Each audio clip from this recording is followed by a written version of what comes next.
Charlotte Iserbyt served as the head of policy at the Department of Education during the first administration of Ronald Reagan. While working there, she discovered a long-term strategic plan by the tax-free foundations to transform America from a nation of rugged individualists and problem solvers to a country of servile, brainwashed minions who simply regurgitate whatever they're told. We now present to you the secret history of Western education, the scientific destruction of minds.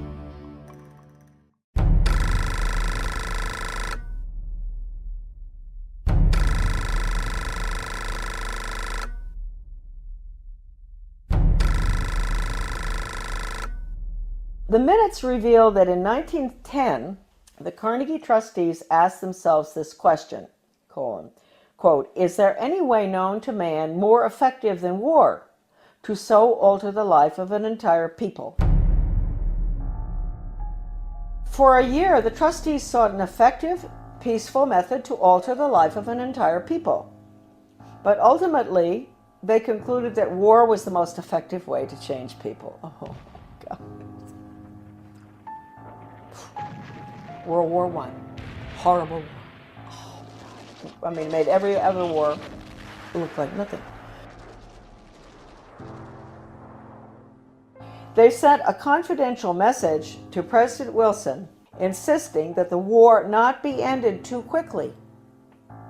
After the war, the Carnegie Endowment trustees reasoned that if they could get control, here we go, of education in the United States, they would be able to prevent a return to the way of life as it had been prior to the war.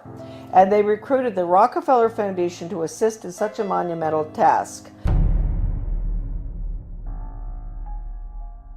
Education should aim at destroying free will so that pupils are thus schooled they will be incapable throughout the rest of their lives of thinking or acting otherwise than as their schoolmasters would have wished.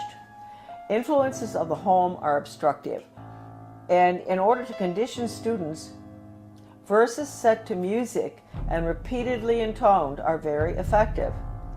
It is for a future scientist to make these maxims precise and discover exactly how much it costs per head to make children believe that snow is black.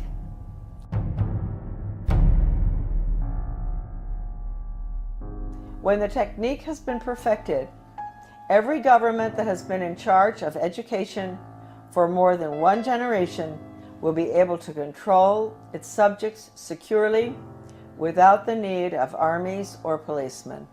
End quote. Young people cannot be trusted to form their own opinions. It's our job to tell them.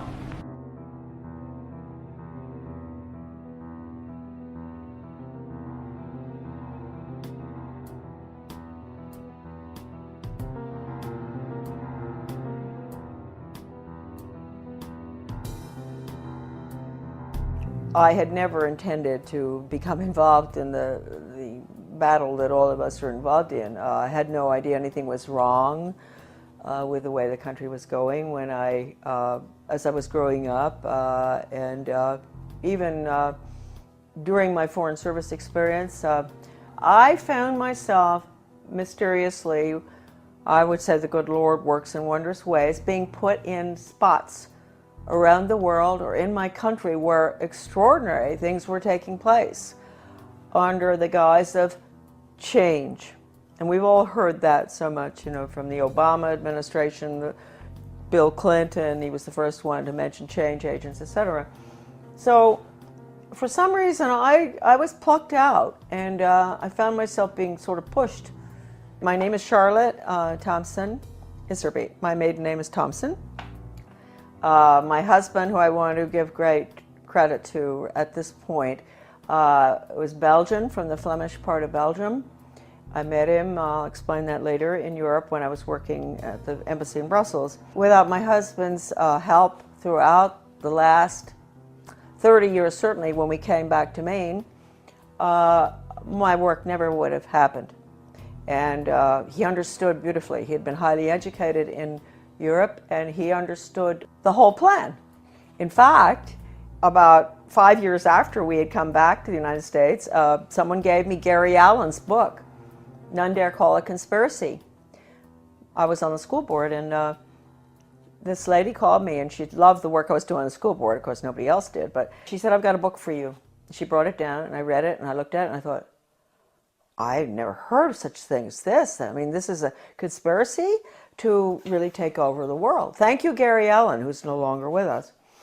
And so I said to my husband, good Belgian, well-educated, do you know about this?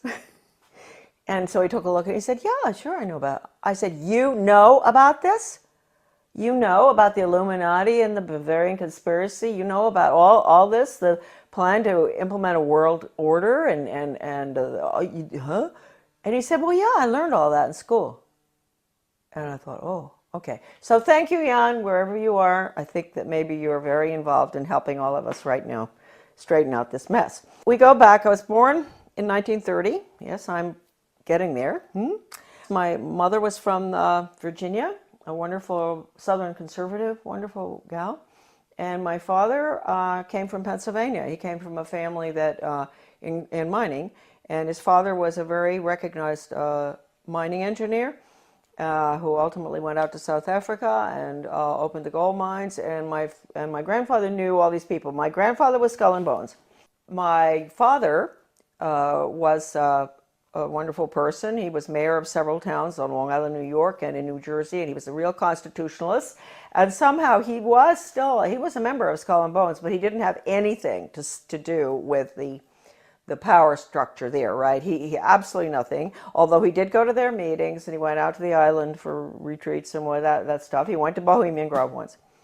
And so I grew up in sort of an atmosphere of, it was apolitical in a way, except for local politics, which my father was fabulous on. Anytime anybody did anything like wanted to break down local government or get rid of elected officials like regionalism does, my father would be right there with the Constitution.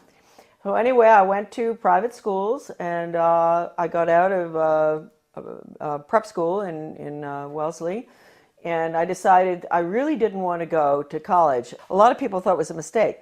I wanted to go to business school instead. I was tired of somehow I had a bad feeling about things that were being pushed in the prep school. Like I was a member of World Federalists. I was falling for this junk. But somehow I didn't want to continue that. So instead of going on to Smith or Vassar or what, I went to Catherine Gibbs Business School in New York City. Wonderful, wonderful, difficult school. But I learned best grammar, how to write, accounting, shorthand, which came in very, very handy, I can assure you, especially when I was in the Department of Education. I got out, I graduated, and the Korean War was on. So I was very patriotic. My mother had always worked for the Red Cross. She was a volunteer during World War II at the mental hospitals, bringing the guys in from the war. So I heard a lot about the Red Cross, which is, I want to point out right now, changed enormously from that time. And I wish I could say in a better way. I think it does very good work. But it's connected with all the other, non-governmental, nonprofit groups, and they have all been infiltrated. I signed up for Korea, that's right, but they changed my orders. At the last minute, I went to Guam. I spent a year there. My next assignment was Shitoshi, Hokkaido, another air base, fighter base, I think. I finished my tour. I didn't want to come home by air. I wanted to go by ship. So I decided to go. A friend of mine went with me, third class, in the bowels of the Vietnam, which was a freighter. Luckily, I was in third class. So I was down, and we had very good food, because French have good food, whether it's third class or not. Always a big bottle of wine in the middle of the table. And the people at the table were coming out of North Vietnam, coming out of North Korea, and China. They were refugees. And, of course, the Vietnamese ones spoke French, and the Chinese were very well educated. They were well educated Chinese, so they spoke English. I spoke French, so the conversations were unbelievable. They would tell me what had happened, why they were coming out, what was going on under the communists, which we didn't let General MacArthur, move in and take over. Truman brought him home. We could have won that war. We could have kept the whole Far East from collapsing, but that wasn't the plan. That old soldiers never die. They just fade away. This one woman was taking her daughter to Paris, to the conservatory there of music, to study piano. And she told me that her father, or grandfather, I'm not sure, was a very famous pianist in China during the Cultural Revolution, and that they cut his hands off. And so that, I never forgot that.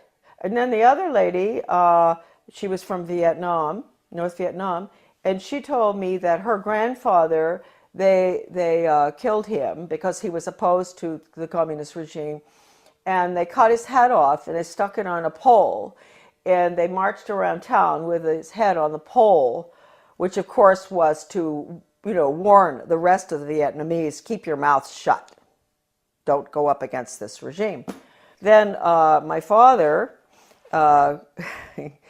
he's a New York lawyer, an absolutely wonderful person, great sense of humor, and I know he's skull and bone, so we have to forgive him for that.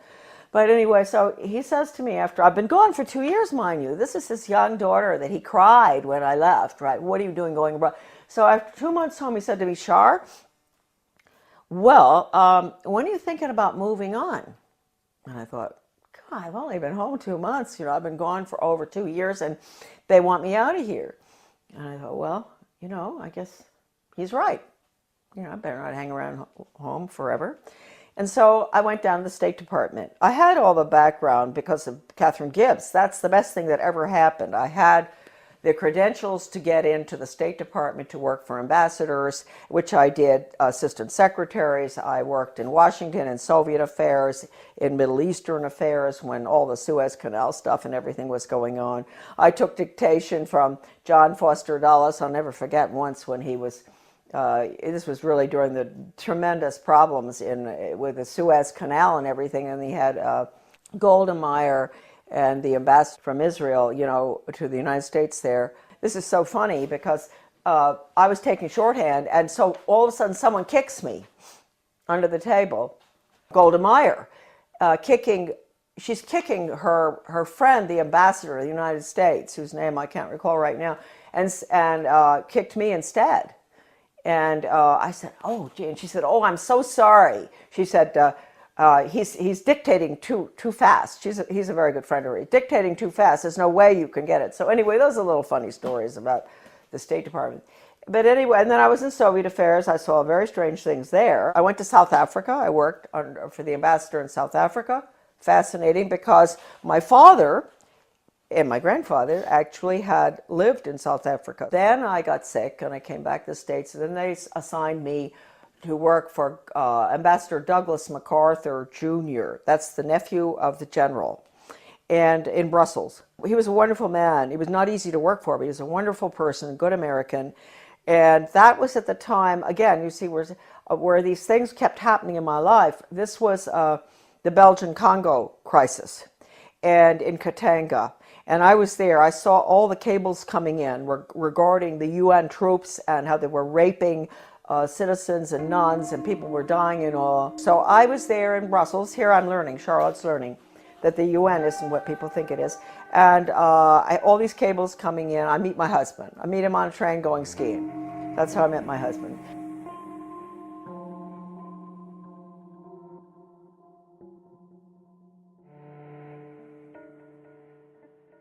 My husband and I are engaged. We subsequently get married in the United States. He comes over.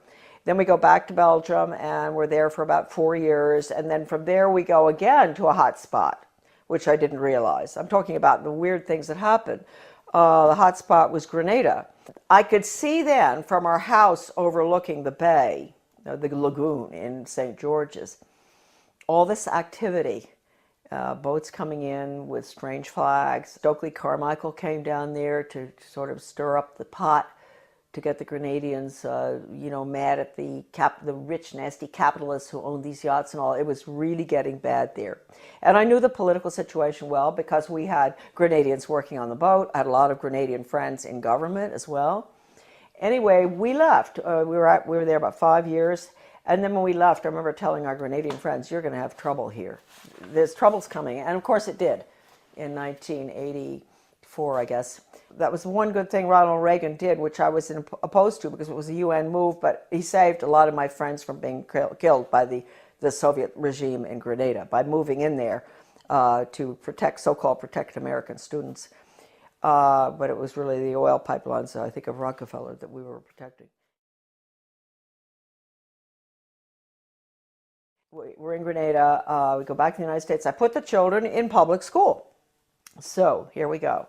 I had no idea that education would be any different from sort of what I'd had. I had had a good education, a private school education, but I didn't know. And so they go into the public school system in Camden, Maine. And in retrospect, I believe that that was a pilot school, one of them for the whole country, for changing our education system from an academic, classical educational system to brainwashing for the international socialist government. Everybody has all the research on this. I have so much. It's all in my book, The Deliberate Dumbing Down of America. I hit Camden and I start asking, I get on a little committee, philosophy committee, and we were all asked by the superintendent, highly skilled change agent out of Harvard, well, I want to know what all of you feel the purpose of education should be. And so I said, well, I think it should be to give the students a sound academic education in basics and also a strong sense of sound morals and values. And boom, they all looked at me and they said, whose values? And I thought, hey, what's going on here?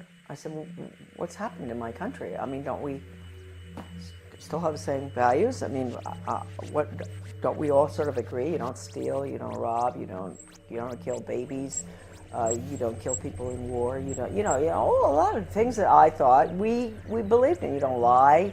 Everything was changing, and I saw it, and I saw the curriculum coming in, and I went for the values clarification training myself to find out. I had a call from a master teacher who taught all over the world, and she said, you are absolutely correct. I was on the school board by that time.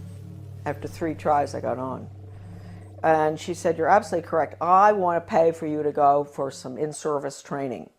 And I said, in what? And she said, well, it's called Innovations in Education, and it's how to become a change agent. She paid $100 for me to go. I went. And all these normal-looking people, nice, some from my own school district and all, and the guy is a facilitator, but he's using this big book called Innovations in Education, a Change Agent's Guide. And it has all these case studies of teachers and administrators and how to sneak in controversial curriculum such as death ed, sex ed, bullying ed, alcohol ed, drug ed, all these programs that have education hanging off the end of them that have nothing to do with education. It's interesting. You don't have math ed and science ed and all. They call it math and science and history, right? But when you see anything with education hanging off the end of it, red flag, huh? In that training, he taught us how to identify resistors in our community. And they were the people who were smart, who knew that these programs were designed for nothing other than to make children engage in sex, to drink, to take drugs, to do all the things that the parents were being told the programs were to help the children. I was considered a resistor too. Here they were training me to identify myself, huh? And so I never, ever got over that. Also, we were being trained to go to the important people in the community, and they're really very good people. We all know who they are. They're friends of ours and all, but they're head of Rotary, head of Garden Club, head of Historical Society. You go to them and you explain to them in very, very good, highly skilled change agent manner, which is just lies, how important these programs are for your children. We've got to put these programs in. This was 1973, all the way through right now. Huh? That period in education, we call it the unfreezing of our children's values, the ones taught by the parents at home and the church, basically. Change agents were highly trained by the National Training Laboratories. We had the headquarters for that in Bethel, Maine. That goes all the way back to World War II. I have the original paper from that, and it said that what they're putting in is they want to change the values to unfreeze the system, and then they're going to implement the new values, the new communist values for world government. So that was the goal, and they did a good job on it between 1970 and the year 2000. And now the values, as we can all see, people are saying, oh, well, we've got to be tolerant, there are no absolutes anymore. That's not fair to judge people. Don't be judgmental. If your grandmother is dying of cancer and you can't afford the medicine, it's okay to steal it. That's what you call values clarification with the education for a planned economy, using workforce training, identifying children at a very early age, what they're going to do the rest of their lives. It's the Soviet planned economic system, starting as early as first grade. That's being put in now under the guise of school choice, charter schools, and using the performance-based, outcome-based Skinnerian Pavlovian method with a computer. Pavlov, interestingly enough, was a Russian. People think that he invented operant conditioning. He didn't. He went to Leipzig, Germany, and he studied under Wilhelm Wundt in the 1800s, mid-1800s. Wilhelm Wundt was a philosopher, German philosopher, who was involved in trying to figure out how you can get people to do change, understanding the psychology, what makes people click, how you can get them to do what you want them to do, etc. And he became very frustrated with the inability to change people's behavior and their views and everything, doing the traditional way, lectures and this and that and all, and discussions and all. And finally, he realized that what he was dealing with was the human soul. The soul is a very difficult thing to track. It sort of floats all over the place, and it rebels, and it doesn't, it's independent. And so he came up with a scheme to attack the nervous system. That's really what it is. It's neurological. If you can get them to react in certain ways to what you want, like when the doctor, give you a good idea, the doctor used to, physical exams, they'd take a hammer, a little rubber thing, and knock your knee, and it goes boop. So he figured, well, you know what? We can operate on that thesis where we attack the nervous system, and it's a stimulus response thing. So you have to provide the stimulus in order to get the response. Well, if it was dog training, the stimulus would be a dog biscuit or something, and ultimately, when the dog sees you taking the biscuit out of the box, he's going to do what you want, right? And so it's really pretty simple. I had never gotten involved in having to figure it out until a very good friend of mine, a teacher in Arizona, had to go through the first program that was brought out of 1965. One of the first ones, it was called Mastery Learning. And she quit education when she went through the training. She said it was so sick, and she had papers from doctors and all saying it even makes children sick. And I met her when I went into the U.S. Department of Ed, because I found her correspondence came to my office, and it was referred to me. And that was how I met her. And she was the one who educated me about operant conditioning and how awful it is. I mean, it can absolutely destroy free will. We had free will until we got to the computer. The computer absolutely destroys. The child there's no thinking going on there. There's no transfer being made. And you've got to understand that. All the documents in regard to this by people, not myself, by educators who have been trained in it, are in my book. So you don't have to say Charlotte said that. You can say Professor so-and-so said that. I have one incredible paper in the back of my book by a leading educator written in the 60s that I managed to get. It was attached to the Project Best application for funding that I talked about, the one I got fired for. And that paper talks about the need for computers and how wonderful they're going to be and all. But he says, if you don't agree with the message morally and ethically that's going on to that software, Do not do it. And that's coming right out of the mouth of an educator involved in it. He says, you have to have a conscience, because that software is so powerful that no matter, you may think, oh, well, the person on the other end, you know, he can do what he wants and make up. No. Once it's in the software, and once the child is clicking away on the computer and getting the little happy face as the reward, that's what happens. We all know that feeling when we get something good on the computer. He's not going to ask any questions. That's it. Finished.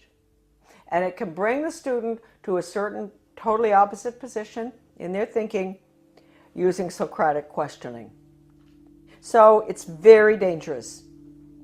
I can't tell you how dangerous it is. I mean, how dangerous is a method that can actually change, actually destroy one's conscience. That's bad news. And we were all softened up, and that's what we're looking at today. Now, the refreezing has to take place. The refreezing is going to take place with the use of the computer. Schools will be bookless. They are already some of these programs coming in. So anyway, I was on the board. I saw that. I went for the retraining. Then I got off the board, and I formed with Bettina Dobbs of Maine, a wonderful teacher and a nurse. We formed something called Guardians of Education for Maine. And we were in business for about 15 years. We did a lot of very good work. In 1980, I went to work for Ronald Reagan, and I worked there for 2 years until I was fired. Right. But I had worked hard for him from 1978 to get him elected. Right. And then in 1980, because of the work I'd done and the work in education, I got an appointment in the U.S. Department of Education. Because the people in Washington, with the conservatives, they were good back then. They're not anymore.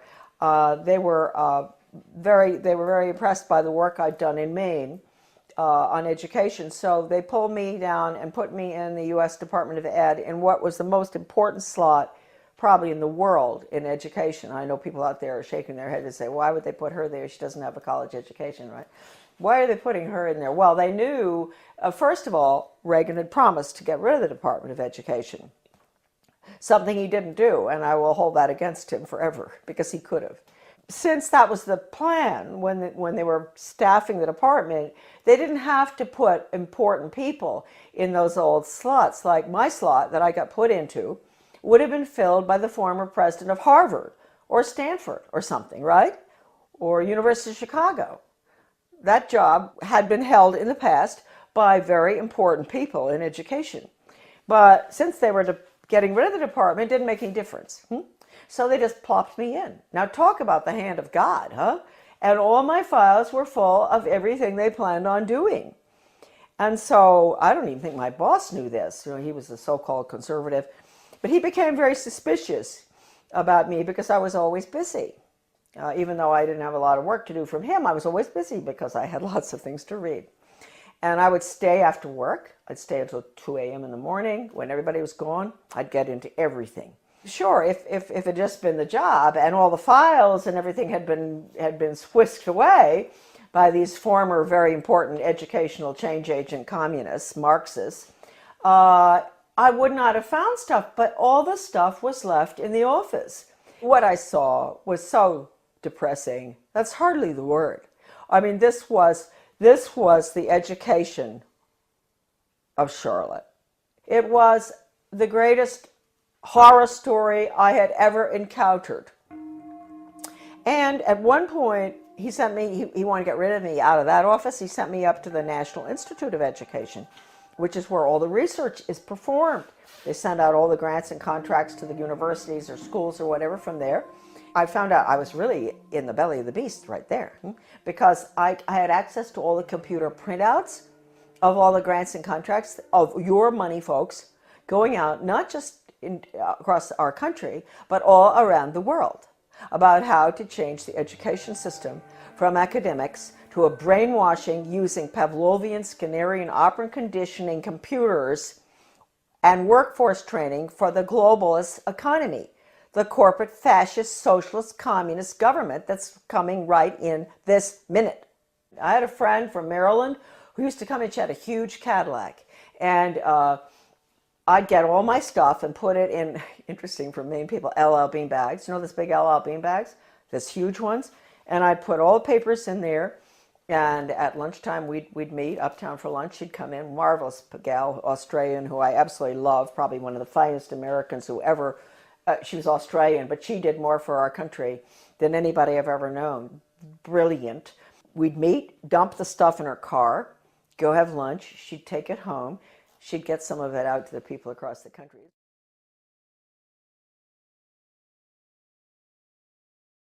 Really marvelous. Well, once I had these two big bags, and two of these major change agents at National Institute of Education, they were coming down. I was going to the elevator, and they were walking down, and I thought, oh no, you know, I've got to get out of here. So I had to go in the men's room and hide. And I'd never forget that, hiding in the men's room. And I thought, what if, I mean, there may be other guys coming in here, not just to the elevator. And anyway, nobody came in. They went down the elevator. I came out and dumped the stuff in her car. It was not a really exciting job. It was mainly to see if the universities, the schools, the different entities across the country that were getting money, or around the world, from the taxpayers, that they were getting their quarterly reports in on time. That's all. It had nothing to do with philosophy. Huh? And so one day I ran across a grant to Lansing School District, Lansing, Michigan. This was University of Michigan connection with my office. And it was a values clarification program for first graders, elementary school. And it pre and post tested those little children about what goes on at home, what religion do you...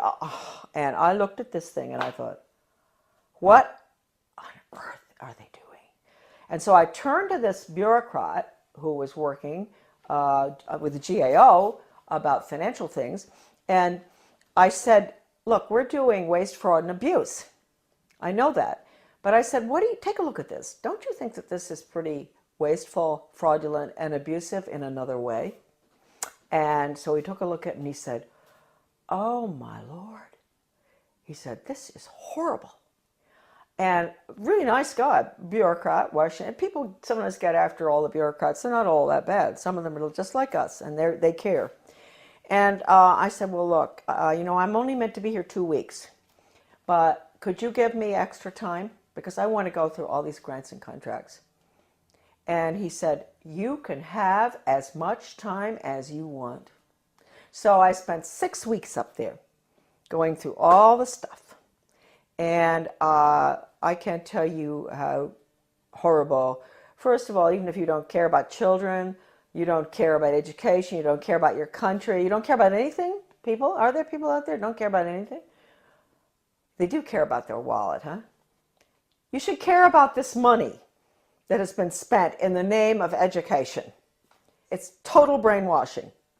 Anything coming out of Washington is a total Marxist brainwash. And Marxism is the world of the future unless we stop it right now.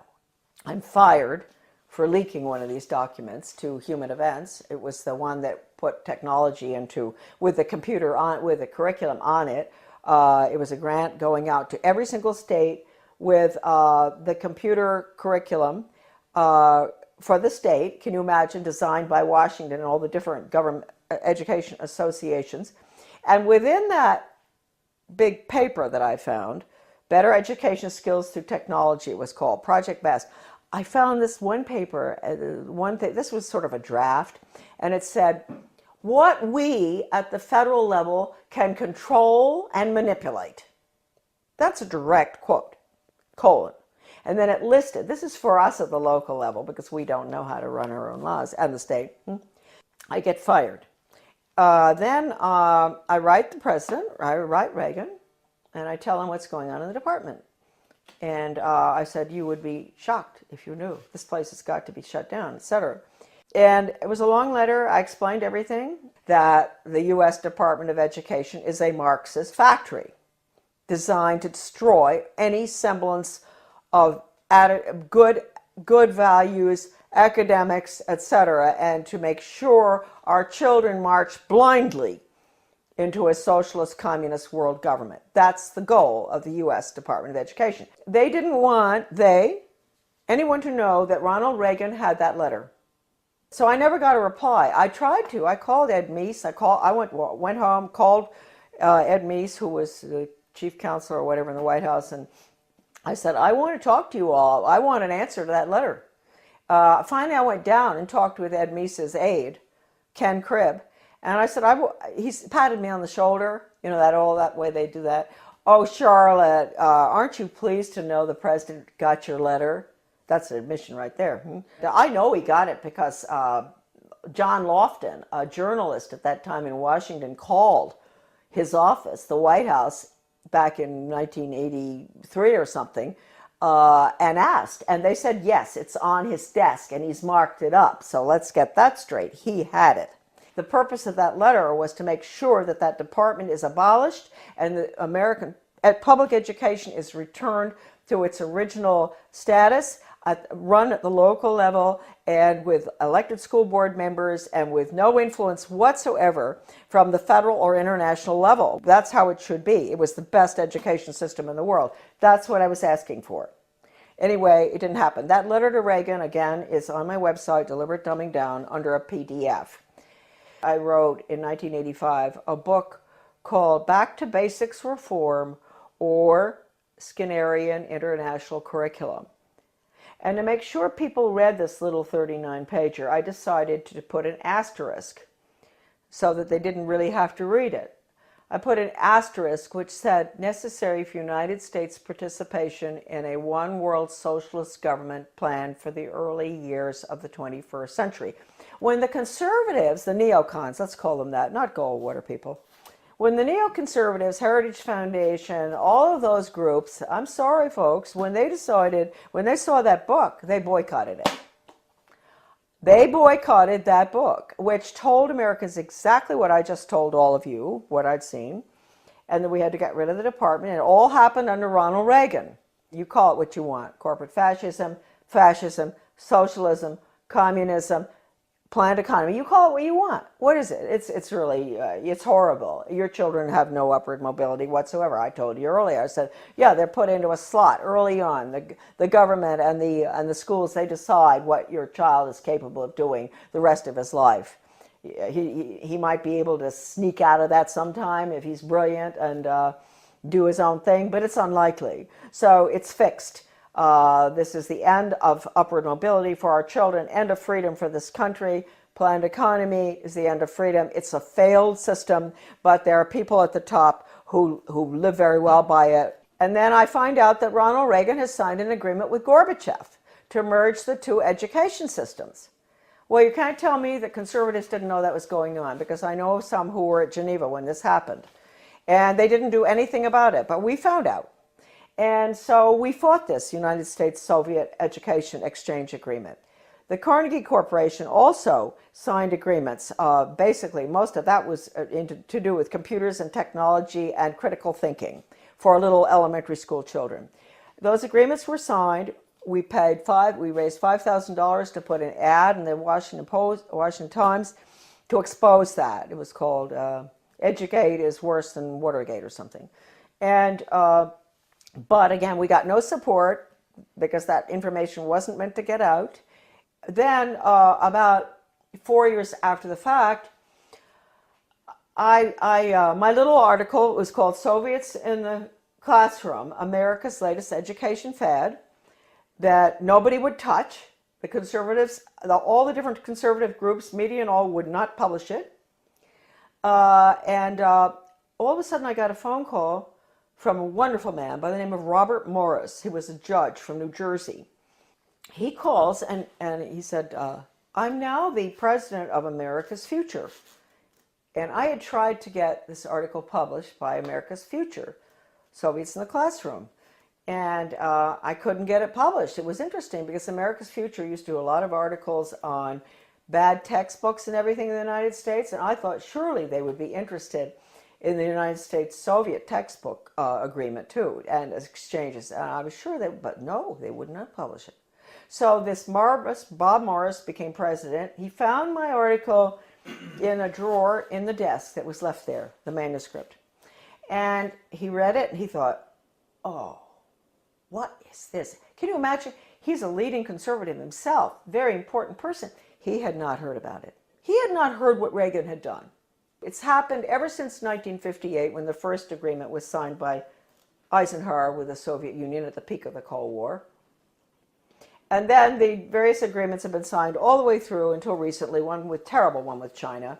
So we have merged, and let me point out, just today, I was informed that there are forces at work in the state of Maine that are surrounding our wonderful people that we elected last November. Traditional Mainers, good, hardworking Mainers who were very upset about what's going on. They worked hard to get our governor in, a wonderful man, Paul LePage.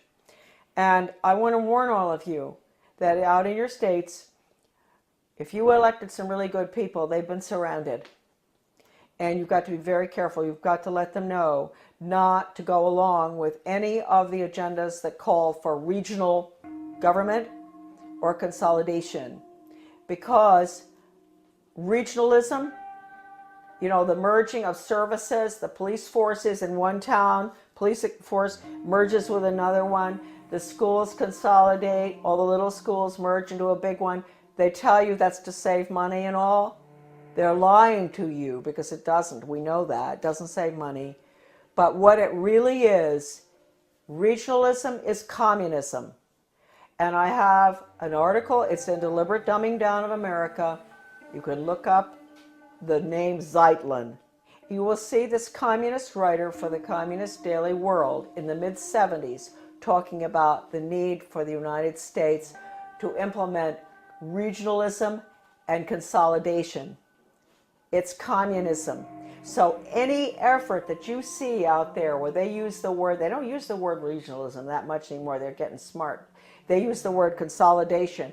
They convince the people, especially in economic downturn times like right now, this tragic time we're going through, that this will save money, that it won't have as high taxes. Consolidate, consolidate, don't do it. We are the major country that's going down to communism, and the rest of the world will follow. They'll call it the global system, the international socialist global system. It is nothing but a totalitarian system. In 2002, President Gorbachev, in speaking in London, he called the European Union the new European Soviet. We know what we're looking at. The North American Union and all other regional entities throughout the world, whether it's the Pacific Circle Consortium or whether it's the Middle East. You think we went into the Middle East for any reason other than to destroy Iraq and to make it part of a region hooked into the banks? What they're doing is they're destroying the Middle East so they can restructure it as a region in this new world order. So these are all the regions. Their whole structure is based on the model, which is the European Union. So I ask Americans, what will you call? What would Gorbachev call the North American Union? He would call it the North American Soviet. How do we like that? Wake up. If there's anything that is important for you to remember from these videos today, is that we are at the end of the line. We are doing exactly what Gorbachev wants. Consolidation. Now, this is an interesting cartoon. This is regional government. This is the consolidation of schools, basically. And you see the little guy in the one-room schoolhouse, he's chewing a piece of grass or something. And he looks very happy. He belongs to Little Frog Lick Creek High School. He's chewing the grass with a smile. If you follow him through, you're going to see him looking more and more miserable as they merge his one-room schoolhouse to a 6-room schoolhouse, to 8 more schools, and then into a central school, which is a region. And then you're going to see him at the end. He's holding his left arm out, up like this, clenched fist, little hair, very unhappy, and his t-shirt says, Our Lady of the Benevolent Dictatorship, One World Global Training Corps. And then the last one, he has on earphones, you know, like you guys have all the time. Finally, he's smiling. He's connected to something with a wire. And it says, Interplanetary Carbon Unit Reprogramming Pod. Well, I saw that in a very liberal left education journal called Phi Delta Kappa. Many people will recognize that, 1983. The title of it is Consolidation, going from the small school to the central regionalized school, and which is what regional government is all about. And, you know, you can get rid of all the parochial views that the children have in the little school where the parents can go, you know, school board meetings just across the street, the school, and all the parents know each other, the teacher, you know, it's a lovely atmosphere.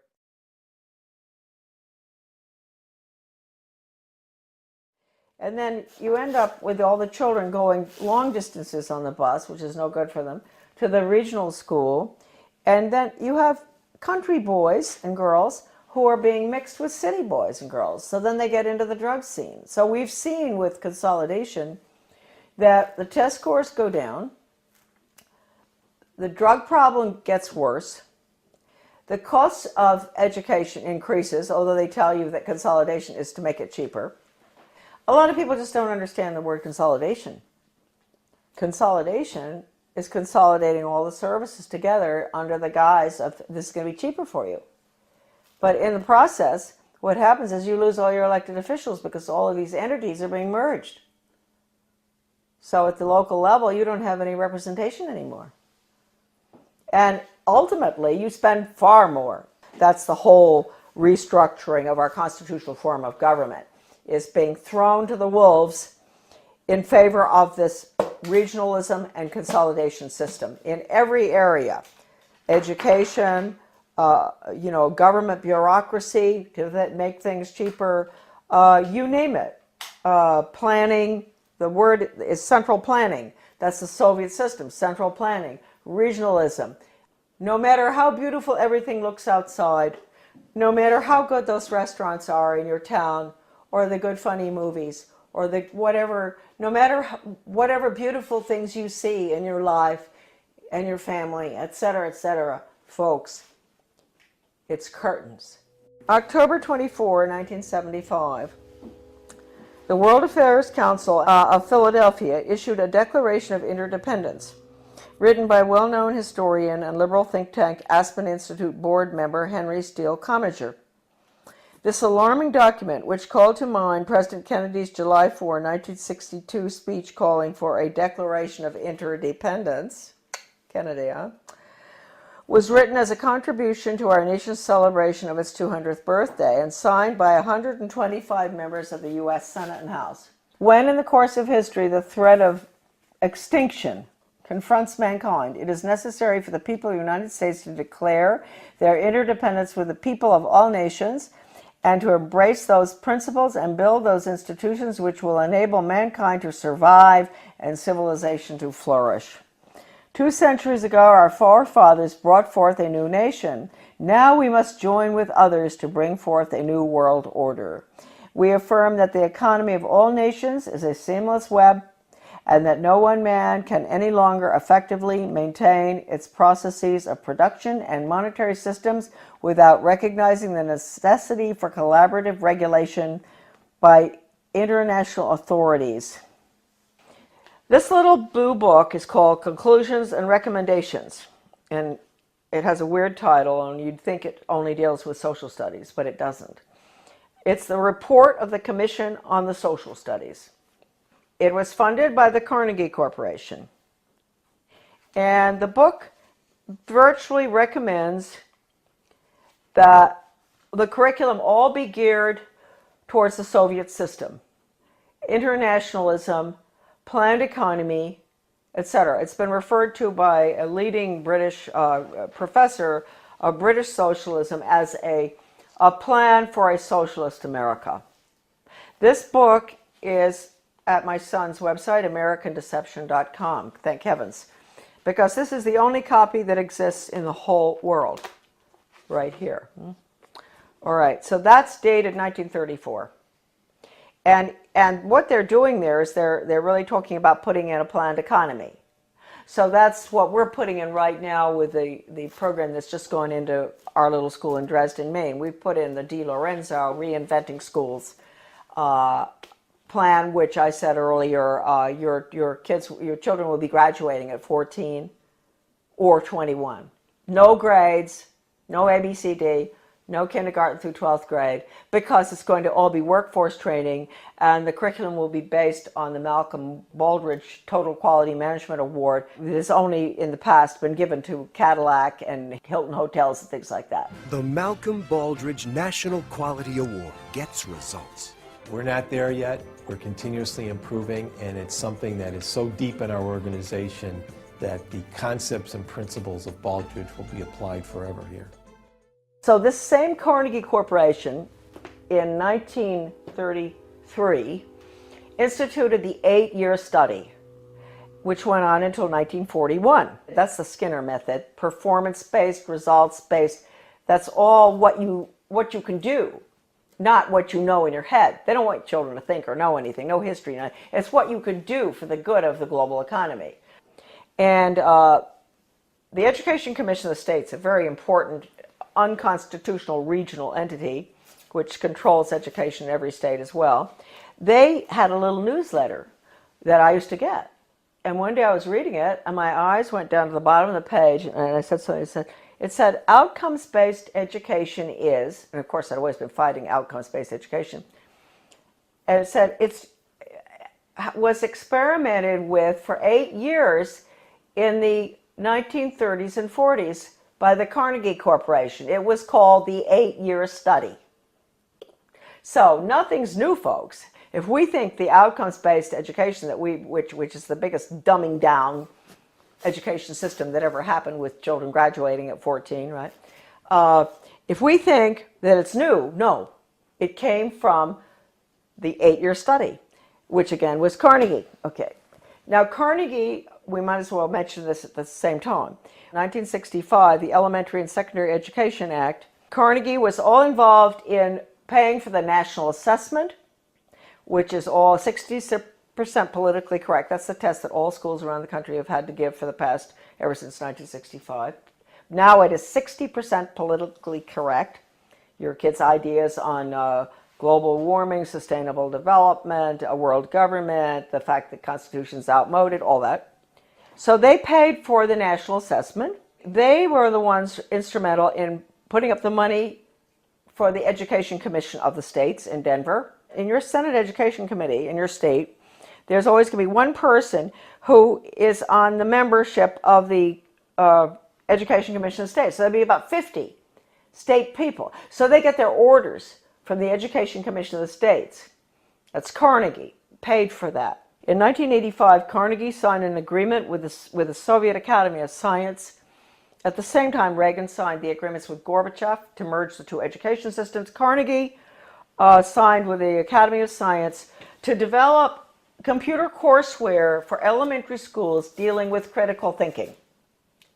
That was an agreement signed. That's for our children, right? In first grade, critical thinking on the computer. Reagan, Clinton, the two Bushes and all, implement the school to work agenda.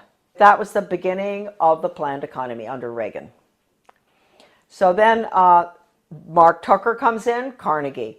All the controversy going on in the 90s, Americans were up in arms about the destruction of their school systems. They would go in deliberately and destroy, because in order to restructure, you have to destroy. Foundation for the Advancement of Teaching, David Hornbeck, who's big on compulsory community service, compulsory. He called for that when he was the superintendent of schools in Maryland. He was commissioner. Way back, he called for mandatory service. That's another thing, folks. You better watch out. We're going to be slaves. Mandatory service. So anyway, the same Hornbeck, who's connected to Carnegie all along, goes into Kentucky, destroys that system, goes up to Rochester, New York. He goes out to state of Washington, Iowa, destroy the schools, restructure them for school to work. That's all Carnegie. And the latest information coming in for Maine with a complete recommendation, that is. Who knows, maybe our governor, well, we can get to him fast enough, to help him understand that we can't have charter schools. Charter schools are the vehicle to implement the planned economy. We can't have them.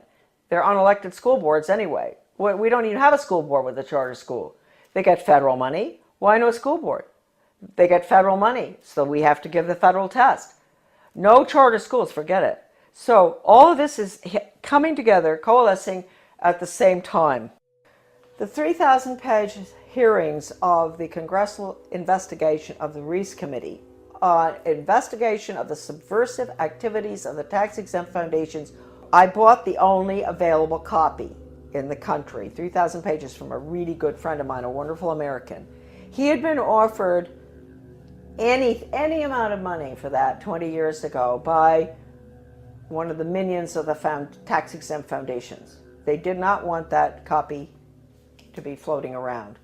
The research director for those hearings, his name was Norman Dodd. I knew him.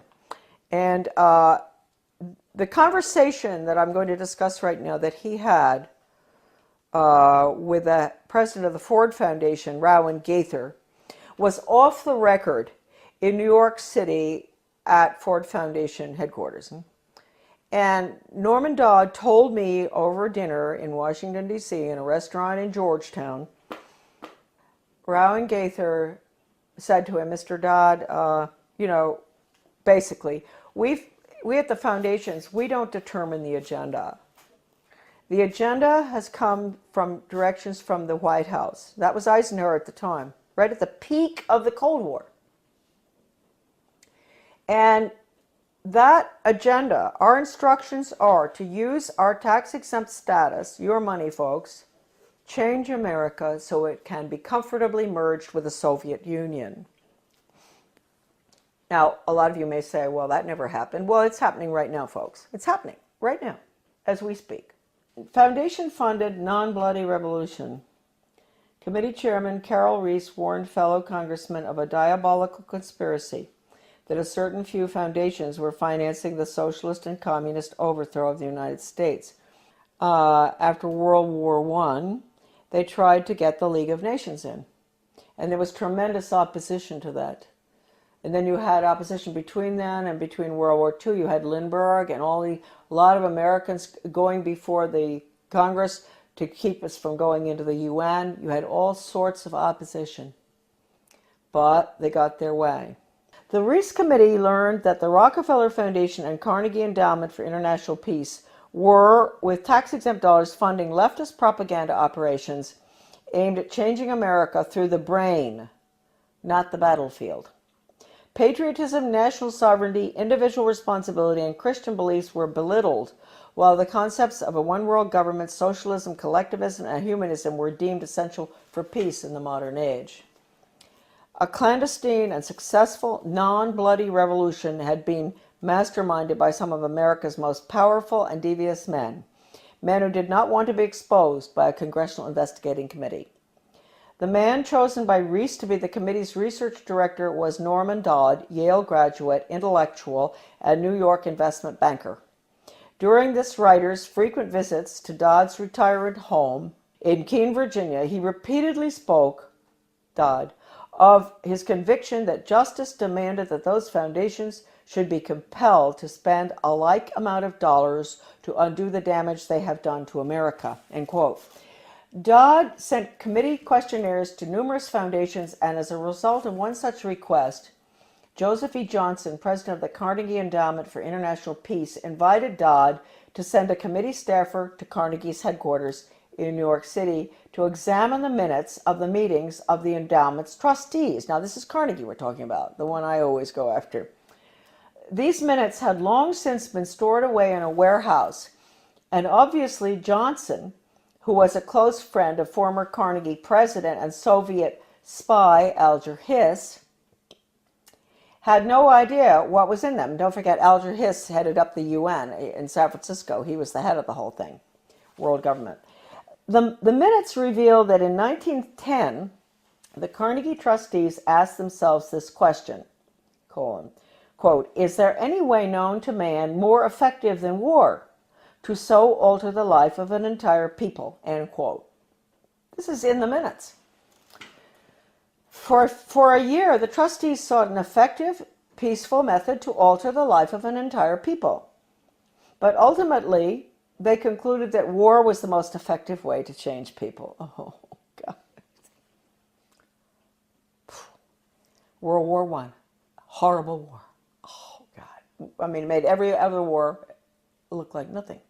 Consequently, the trustees of the Carnegie Endowment for International Peace next asked themselves, quote, how do we involve the United States in a war? And they answered, quote, we must control the diplomatic machinery of the United States by first gaining control of the State Department. Now, don't forget, this is 1910. Norm Dodd said that the trustees' minutes reinforced what the Reese Committee had uncovered elsewhere about the Carnegie Endowment.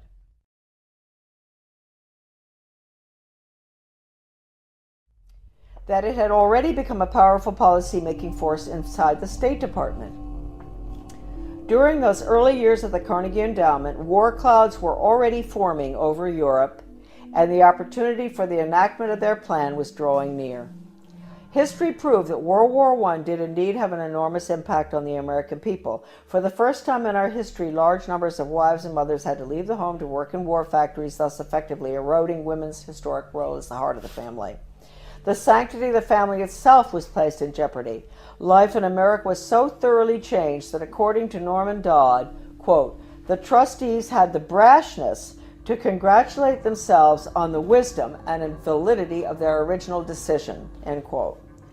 They sent a confidential message to President Wilson, horrible, listen to this, insisting that the war not be ended too quickly. Carnegie trustee Cleveland Dodge, one of Wilson's financial supporters, had direct access to the president, and as did Elihu Root, endowment president from 1910 to 1925. After the war, the Carnegie Endowment trustees reasoned that if they could get control, here we go, of education in the United States, they would be able to prevent a return to the way of life as it had been prior to the war. And they recruited the Rockefeller Foundation to assist in such a monumental task. According to Dodd, quote, they divided the task in parts, giving to the Rockefeller Foundation the responsibility of altering education as it pertains to domestic subjects. That was the Southern Education Board they set up. But Carnegie retained the task of altering our education in foreign affairs and about international relations. That would be UNESCO, UN, all that stuff. The foundations decided that the most effective method of achieving this goal would be to alter American history. So they awarded grants, fellowships, and scholarships to those professors and historians who would rewrite American history and promote one-worldism, humanism, and socialism. By the early 30s, the well-laid plans of the foundation trustees had reached fruition, and a Reese Committee staff report concluded, 1, that there had indeed been a non-bloody revolution in America between 1933 and 1936, 2, that a certain few foundations had funded efforts to change the beliefs of the American people through education and propaganda, and 3, that these revolutionary changes had been accepted without resistance. To demonstrate how thoroughly American opinion had been changed according to the plan of the foundations, we cite the following historical example. At the end of World War I, Woodrow Wilson and his shadowy alter ego, Colonel Edward M. House, tried to sell the U.S. Senate and the American people on the idea of the League of Nations. This was, of course, the first concerted international effort towards a one-world government. Wilson and House failed in their mission, but a generation later, after another great war and much re-education via college international relations clubs, international studies, educational grants, and the like, the Senate and the people readily accepted membership in the United Nations. Roosevelt's foreign policy advisor, Alger Hiss, helped write the UN Charter, in which the Soviet Union was given 3 votes in the General Assembly and the United States only 1. And then, before his perjury conviction for lying, that's Hiss, about his Soviet espionage activities, he went on to become president of the Carnegie Endowment for International Peace. Chairman Reese expressed justifiable rage when he described what was happening as a diabolical conspiracy. the conspirators had left little to chance. Those congressional investigations of the early 50s into tax-exempt foundations were mandated by the House of Representatives in a resolution stating, quote, "The committee is authorized and directed to conduct a full and complete investigation to determine which of such foundations and organizations are using their resources for un-American and subversive activities, for political purposes, propaganda, or attempts to influence legislation." Now, folks, I want to tell you, the 3,000 pages of testimony, Reese Committee hearings, is at my son's website, AmericanDeception.com. The person I bought the hearings from, the transcript, was offered 20 years ago any amount of money for that 3,000 pages. The foundations wanted it back. It was the only copy left available. And he would not sell it to them. So my friend sold it to me. My friend knew Norman Dodd very well. He sold it to me for $3,000, which is really cheap. All right, a dollar a page. He'd been offered any amount. They said, "We'll pay you anything. You name it, anything. We want that copy." So it's now on the web for everybody to read. All right, now we'll continue. The congressional investigations, right. To determine which of such foundations and organizations are using their resources for un-American and subversive activities, for political purposes, propaganda, or attempts to influence legislation. The tax-exempt status granted to foundations by the Congress of the United States is a special and powerful privilege subsidized by the American taxpayer. Therefore, Congress has not only the authority but also the obligation to investigate how tax-exempt funds are spent. This should be the next investigation. Ron Paul should do this one, after the Federal Reserve. The Ford Foundation, largest of all the foundations, balked when it received a preliminary questionnaire from the Reese Committee. H. Rowan Gaither, president of the multi-billion-dollar foundation, summoned committee research director Dodd to foundation offices in New York City. At the meeting, Gaither asked, "Mr. Dodd, we invited you to come here because we thought that perhaps off the record." You see, that's why it's not in the transcript of the hearings, what I'm reading you now. This was off the record in the office in New York City. "We invited you here because we thought that perhaps off the record you would be kind enough to tell us why the Congress is interested in the operations of foundations such as ours." Gaither answered his own rhetorical question with a startling admission. "Mr. Dodd, all of us here at the policy-making level of the foundation have at one time or another served in the OSS, the Office of Strategic Services, the forerunner of the CIA, or the European Economic Administration, operating under directives from the White House. We operate under those same directives. The substance of the directives under which we operate is that we shall use our grant-making power to so alter life in the United States that we can be comfortably merged with the Soviet Union." End quote. Stunned, Dodd finally replied, quote, "Why don't you tell the American people what you just told me? And you could save the taxpayers thousands of dollars set aside for this investigation." Gaither responded, "Mr. Dodd, we wouldn't think of doing that." In public, of course, Gaither never admitted what he had revealed in private. However, on numerous public occasions, Norman Dodd repeated what Gaither had said and was neither sued by Gaither nor challenged by the Ford Foundation. The latest article that I've written with Debbie Niwa, a wonderful researcher, a magnificent person and brilliant, did all the graphics and formatting and a lot of her own research as well on change agents and how they brought Americans to have a totally different mindset using all of the sensitivity training. Debbie had some fantastic research of hers is in that article. As well as at the end of writing it, we came across extraordinary quotes from C.S. Lewis, who points out that if you substitute workforce training for education, that's the end of civilization. It's the end of the human being as an entity opposed to being an animal. It's the end of the human soul. It's the end of the conscience. And we have all of the evidence from educators and change agents, articles saying that the computer is fantastic for changing values.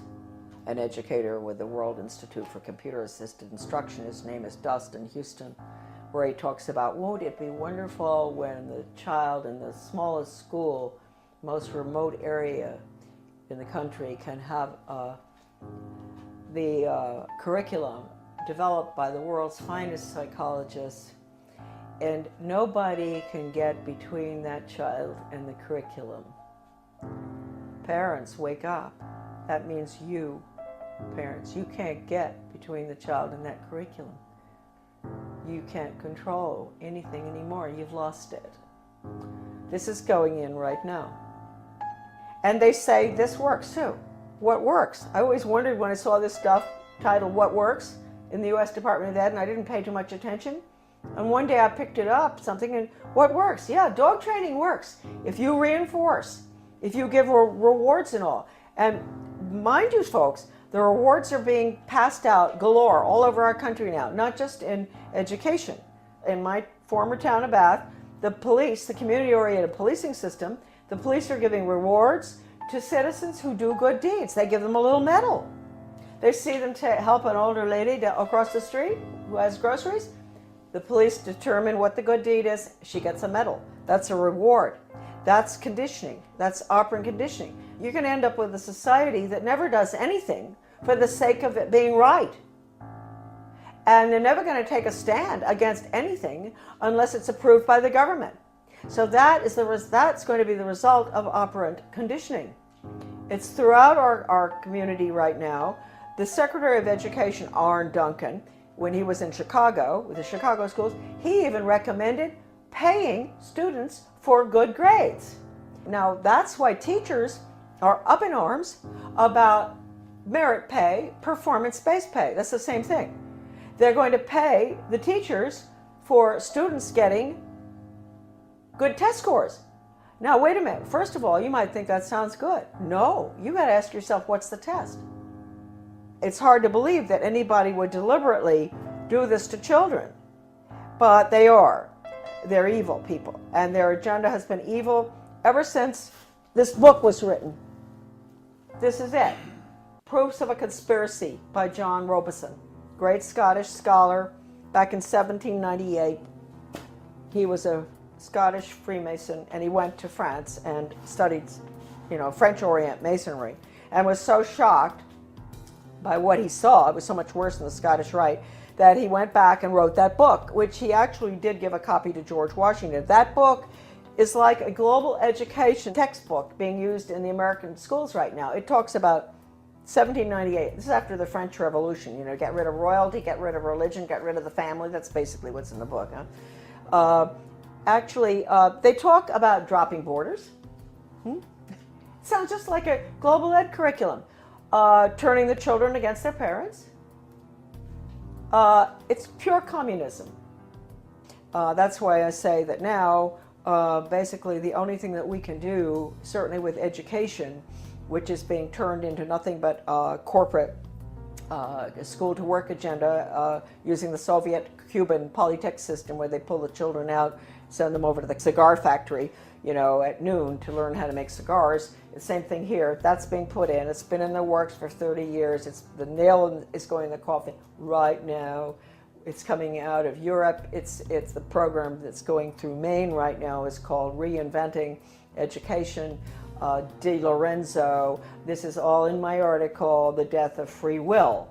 All of this documentation about the final nail in the coffin, which will be school to work across the board for global corporate profits. Our children are nothing but human resources and guinea pigs to be trained like animals. Animal training using Pavlov, Skinner, all of which was brought into the United States by, we'll get onto, the order at Skull and Bones.